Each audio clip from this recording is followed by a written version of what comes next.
today's episode of Into Your Head, number 688, Corporal Punishment in Offices, How Religious Debates Occur in the Afterlife, Applying TV Set Design Principles in the Real World, Frankenstein Fences, whatever I say in the last 7 minutes of the show which is yet to be made, and lots more.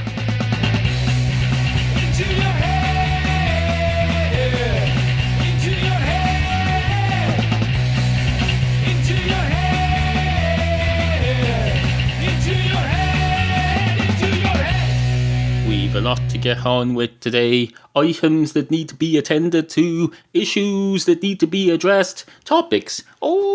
Topics. We've got lots and lots of topics. We're positively booming to the seams with topics. We've got topics coming out of this very small cup.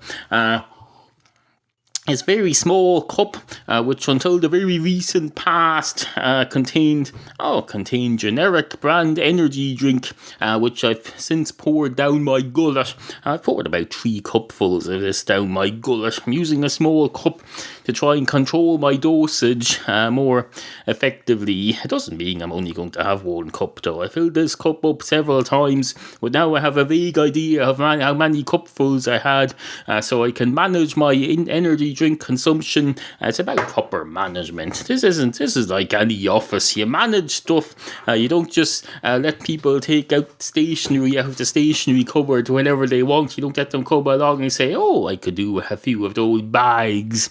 I'll bring them home and use them as bin bags. You will not. That's company property, and you'll sign a requisition whenever you take anything from this fucking cupboard, and whenever you want anything bought for this cupboard, you have to sign a requisition for that too.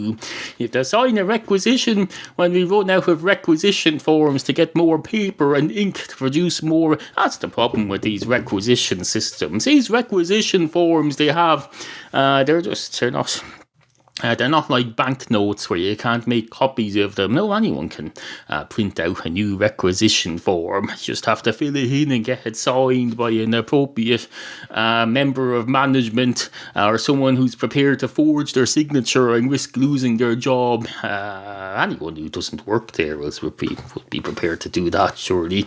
If you want to get someone who's not afraid of losing his job, just get someone from outside the company. Just walk out on the street during your lunch break and go up to someone with a requisition form.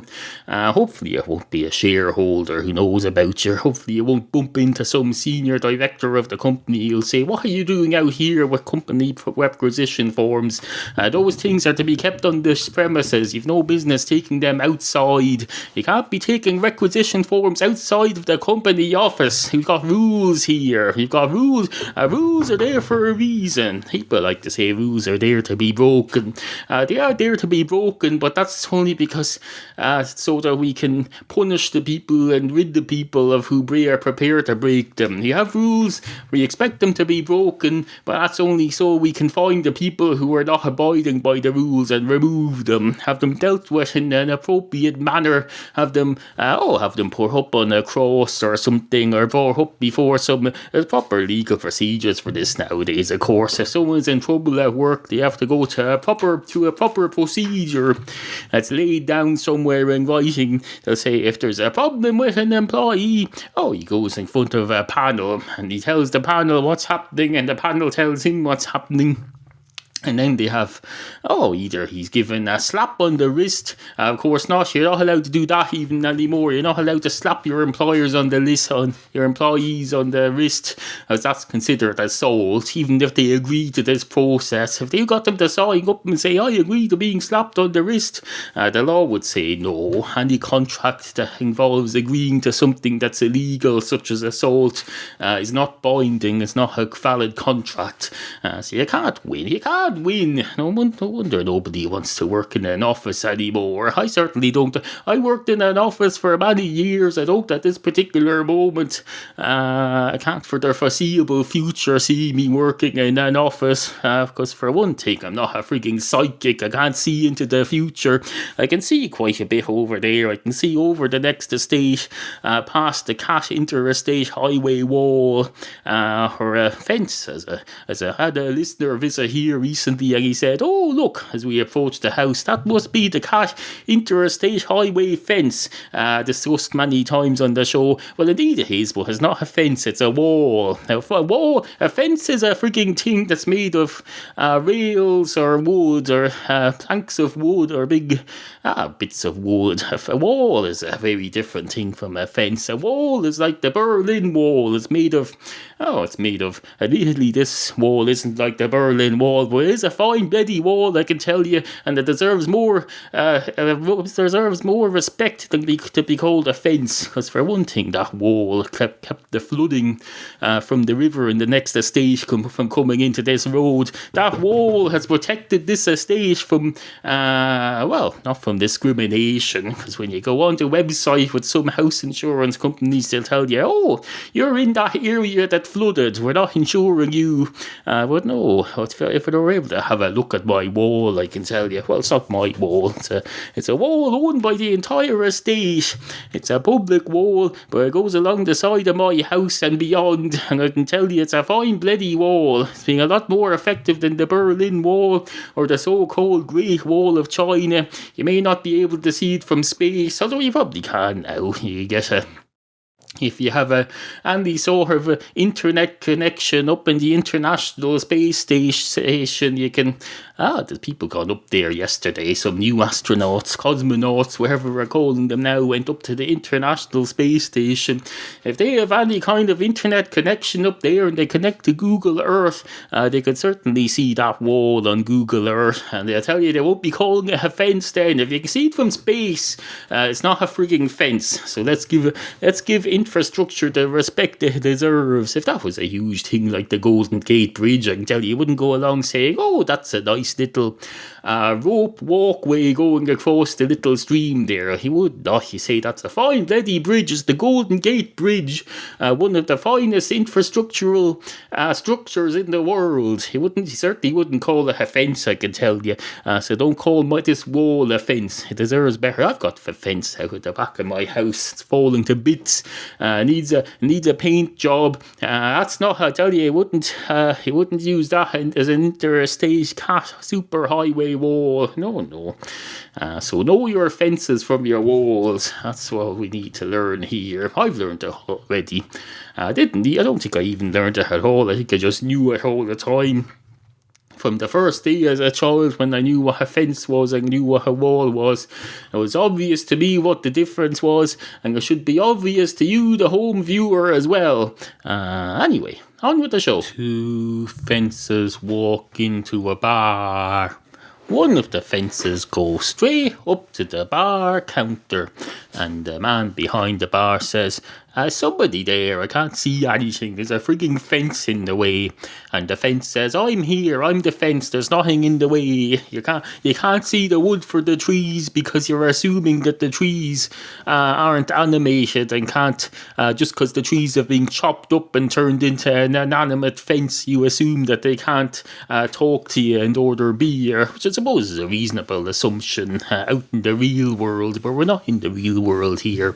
We're in a world in which two fences can walk into a bar, and the man behind the bar says, "This isn't making sense to me. I could understand if you were a tree, if you came in here, because a tree is alive. It doesn't have a conscience as far as I know, but if we suddenly found out that a tree had a consciousness, that wouldn't be as big a leap as the idea that a fence made out of bits of dead tree could come in here. And I suppose it could be a robotic fence, I suppose, but that would mean that you're not... A robotic fence, I suppose, is more likely, but no, not a living fence, because a fence by definition is made out of dead tissues, although I suppose it could be like a Frankenstein monster fence that's made out of lots of old dead trees and be animated in some way, but there's still some kind of artificial intelligence involved in that, unless you believe in the whole Frankenstein thing where there's supernatural stuff involved. of, so it's hard to know what to believe. I suppose really it doesn't really matter. I'm just here to serve you beer. How can I help you, sir? And the fence says, can I have a pint of your finest Guinness, please? And for my friend here, I'll have another pint of Guinness. I'll drink them both. But so I suppose, I suppose that's not really how rounds work. I'm supposed to buy him one as well, haven't I? Can't afford to. Well, maybe I can I? I don't know. I'm just a fence. I don't understand money. As you say, I'm not a living thing. I'm just a nobody. I'm just a fence. If I was a wall here now, would you show me more respect? If I was a big fucking wall that was concreted into your ground and thereby destroying the floor of your property that you probably spent tens of thousands building, you'd probably respect me more, would you? And the man behind the bar says, actually, I wouldn't. That's an interesting thing, but you don't just judge people. Proper people don't just judge people on how much disruption they cause to the floor of their property just by existing. If a man came in here who had the misfortune to be born with scissor feet, and he came in here and caused loads of damage to my floor, I hope I'd be decent enough not to take it personally.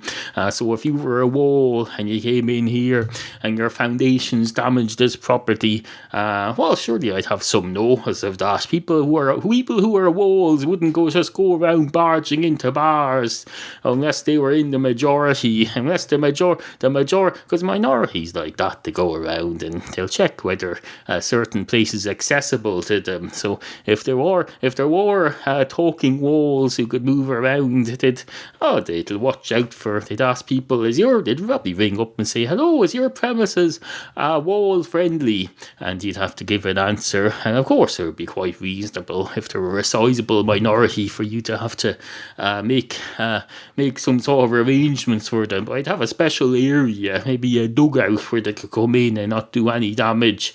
Anyway, 2 pints of Guinness is a certainty. They're on the way. Are you sure you're a fence though? Are you sure there's not someone behind you? Is this some sort of weird puppet show that you're doing? Are you fella who throws his voice? You wouldn't need to throw your voice if you're just behind the fence. You could just stand there and talk through it, I suppose. There's no major voice throwing involved. And the fence says, no, I'm not throwing my voice. Not throwing, I wouldn't know how. How could a fence throw something? I don't have hands, for Christ's sake. And the barman said, no, I mean, maybe you're a prop and there's a human behind you who's throwing his voice at you. And the fence says, I don't really understand that. If he threw something at me, there'd be a hole in me and it would go through and it would land on your bar, possibly damaging one of those glasses there. You wouldn't want that, would you? And the barman says, I didn't say I want it. I was just asking whether that was the situation. I'm just having a guess. I'm taking an interest in the world around me and just wondering how these things work. And the fence says, I suppose that's reasonable, but there's such a thing as being over curious. You don't have to know everything about everything, you know. And the barman says, well, I clearly don't. You clearly don't. And the fence says, oh yeah, that's true, I suppose. And a great night is had by all. Now, we're 12 minutes and 36 minutes into the main content of this program. That's not information for you. That's just a programming note to myself. I probably don't need to see you here. I have software in front of me where I can see exactly how many minutes in we are. That's how I was able to tell you. I looked at the screen in front of me. It's about 8 inches from my face because I sit very close to the screen so I can see it. I like to poke my full face right up against the screen and get a good look at it. That's why we shouldn't need big screens, you know. Well, not any bigger than the one I have, which admittedly is huge. But no, we shouldn't need any screen that is bigger than any screen that goes beyond the scope of the edge of your vision shouldn't need to exist. The same with walls. You shouldn't need a wall except right in front of your face. If you had a wall that moved around, you could save this probably isn't practical, but surely to Christ, when you film a television program, I was talking about on the previous episode, if you're filming a TV program, the set isn't a 360-degree set. They just show a couple of walls that appear behind the actors. Where the camera is, there's no set built behind that because no one can see it. Surely we can assign the same principles to the real world. If you build a house, you don't need to see the wall that's behind your sofa. There shouldn't be a wall behind your sofa. In fact, ironically, on many American sitcoms, there isn't. On many American sitcoms, the whole downstairs of the house is all open plan. There's no wall. Over here, people tend to put the sofa up against the sitting room wall, and there's a wall behind them, and then there's a hole behind that. Well, no, a lot of these sitcoms, they're set in open plan houses. It used to be anyway. It's probably less so now. I noticed more of the more modern sitcoms, they seem to be having more walls in there. Maybe there's being advances in American architecture design since the 80s, but I remember in the 80s and 90s sitcoms, everyone had an open plan downstairs. You'd have the front door over there, you'd have the sofa there, they'd be sitting in front of the television, and someone would come in the front door and you'd be able to see them from where the television was. Absolutely fucking ridiculous. A house is not the same as a room. If you have a room and you're calling it a house, then you're fooling yourself. The whole point of a house, just like what the religious people say, God's house has many rooms in it. That's the thing they like to say when they're saying something about there being different religions and churches and paths to God or something. I think they used to say, God's house has many rooms. I think he's trying to, the whole thing is to try and reassure people that if you live a good life enough to get you into the proper afterlife, you're not necessarily going to have to share a room with other people who you don't like, even if the other people have earned their place there too. That's the problem, you see. If everyone is living a good life and we all have to live in God's house at the end of it, we're not all going to get on with each other. It's perfectly normal. You can be the most benign person on the planet and still not necessarily get on with other people, you can't be expected to get on with everyone. Not everyone has things in common. I know what you're thinking there. You're thinking you clearly have something in common and that you all believe in God. Not necessarily. What about atheists? If I end up in a house full of non-atheists living with God, and let's say I'm an atheist, I'm going to have to share a house with them. I'll be sitting up in God's house after I'm dead, and I'll have them all trying to talk me into believing in God, and I'll be going, no, I don't believe in this crap. This house doesn't exist.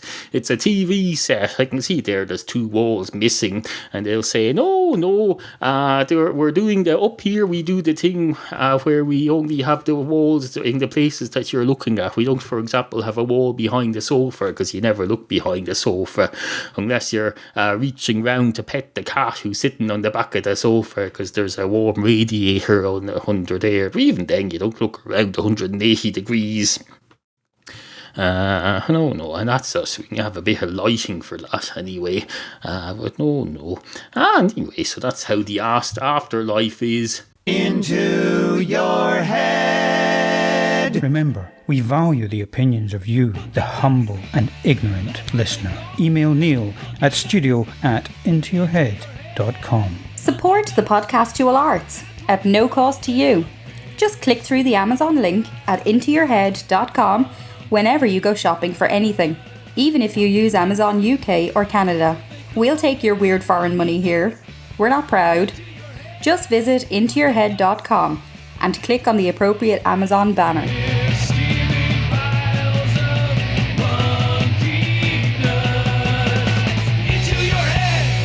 I've always been a great believer in the dictum quod ore escapolium, which, as you're no doubt fully aware, means exactly what it says. It means exactly what it says on the tin, as they used to say on the paint ads over here for Ronseal paint. They'd have a fella pointing at the tin and tapping on it proudly and saying, "Oh, look, Ronseal, it does exactly what it does on the tin." And then he'd look at the camera with a smug face, which in fairness was the only face he had. You can't be going, it's not like the young people nowadays where they can put on a different face and say, "Oh, "Oh, I'm with the anonymous group. I'm with the group Anonymous." And he put up a picture of a mask.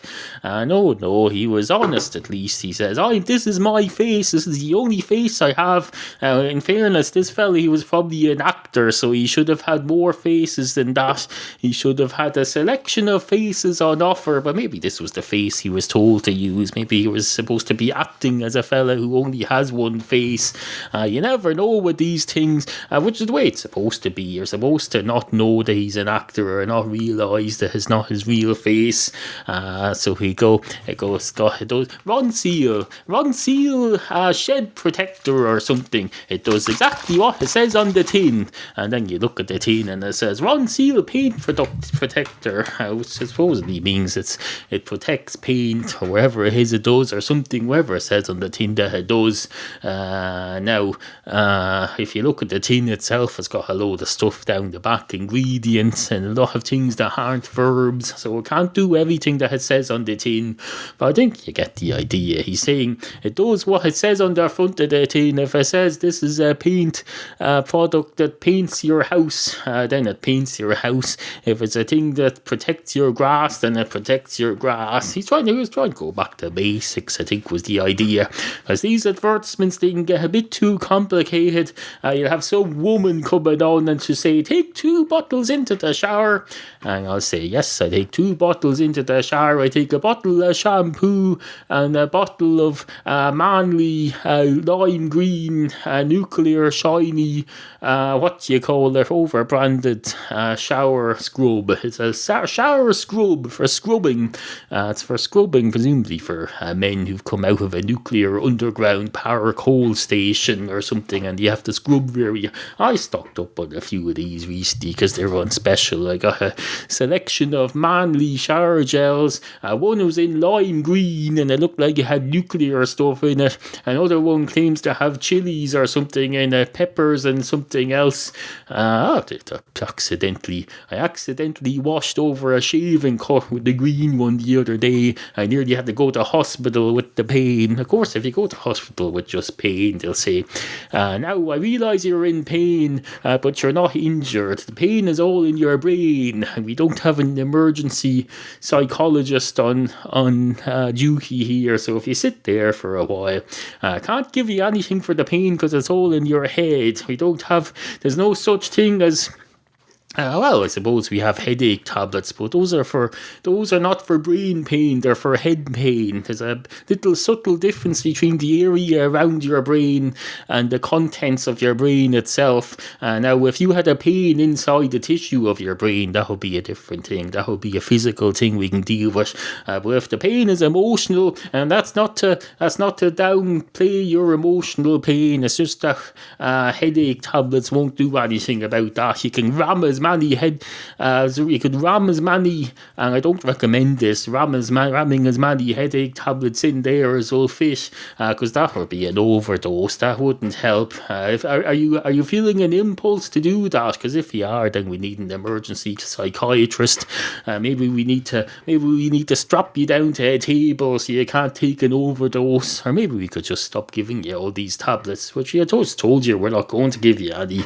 I forget where I'm going with this now. Oh yes, it says exactly what it says on the tin. So as simple as that. Let's not overcomplicate it. We spent 4.5 minutes discussing something that's supposed to be simple. Ron Seal explained that. It's supposedly a simple tin, and here we are 4.5 minutes in, 25 years after you started your advertising campaign, and we're still trying to figure out what it means. So would you go way out with that with your crap? Are you going into your head? 2 cats walk into a bar. One of the cats goes straight up to the bar counter and says, "Hello, can I have a pint of your finest Guinness, please?" And the man behind the bar says, "Oh, that's interesting. It's a back to basics 2-cat story. I was getting out of hand there. We were having fences and dogs and all sorts of pieces of shit walking into the bar. I'm glad to see we're back to cats." And the cat says, "A pint of your finest Guinness, please." And the man behind the bar says, "Oh, this is great. This is great stuff. Traditional cat bar service. This is what I joined the industry for. This is what I spent all those years training as a barman for. To serve cats pints of Guinness. And the cat says, are you being sarcastic? And the man behind the bar says, oh, no, absolutely not. This is what I dreamed of, having a cat come into my bar who obviously has no money and asking me for a pint of one of the most expensive beers that I serve here. And he's going to lick the head off it and then just go off. And the cat says, I've got money. Have you a problem with that? And the man behind the bar says, I haven't got a problem with you having money. I have a problem with the fact that he don't. And the cat says, well, I've just said I had. And the man says, saying that you have something is not the same as that being. This isn't that freaking thing where you ask the universe for stuff and you just say, I'm going to win the lotto, and then you win the lotto. No, you can't just be saying I have more. And then the cat takes out his wallet from Christ knows where and shows it to the man, and the man sees a €50 note sticking out of it, and the man says, where did you steal that from? And the cat says, I didn't steal it from anywhere. This is my wallet with my money in it. Don't be so fucking suspicious and paranoid. And the man behind the bar says, it's not paranoid unless I suspect that he stole it from me, which I don't. It's just suspicious. And the cat says, I suppose that's true. Anyway, pint of your finest Guinness, please, because as you can see now, I have the facility to pay for it.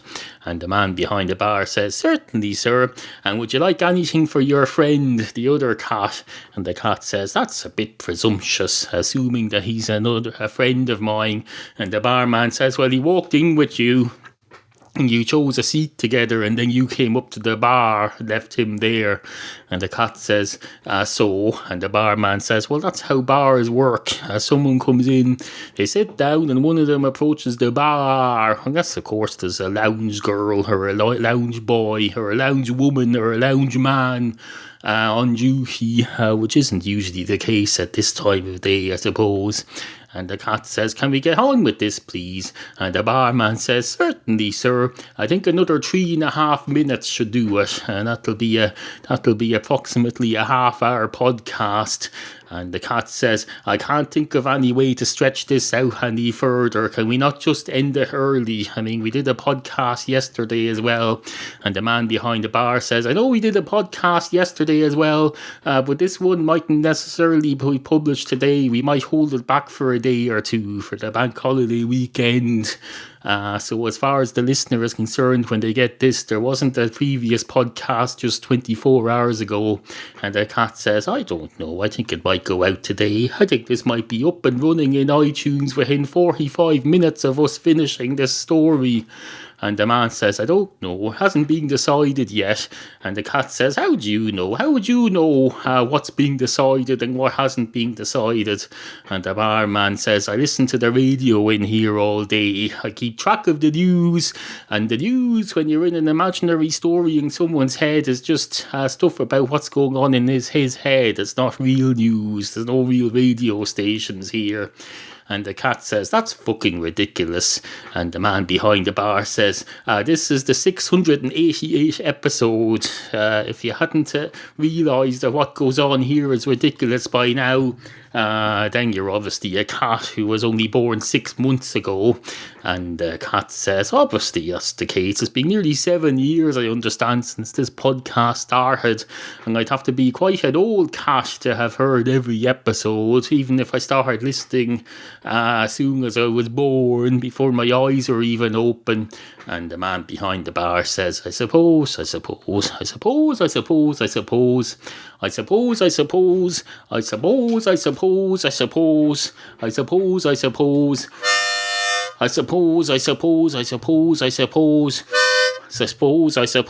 the cat says, you do realise that what you're picking up there isn't an inhaler, it's your harmonica. And the man behind the bar says, oh, I was thinking it wasn't very effective, thank you very much. And the cat says, no, that's still a harmonica. And the man behind the bar says, I suppose it doesn't really matter that much. I'm a fictional character in a fictional world. It's like that song that goes, I'm a Barbie girl in a Barbie world, something plastic. It's fantastic. You can pet my cat and feed it some Guinness, and you won't get caught by the animal squad because we're in a fictional universe. And the cat says, would there not be more the liquor control people rather than the animal welfare squad who'd be in charge of this? And the man behind the bar says, I think there'll be a bit of both. One of the other patrons is bound to see me serving Guinness to a cat, as if this was the real world and they'd called up animal protection.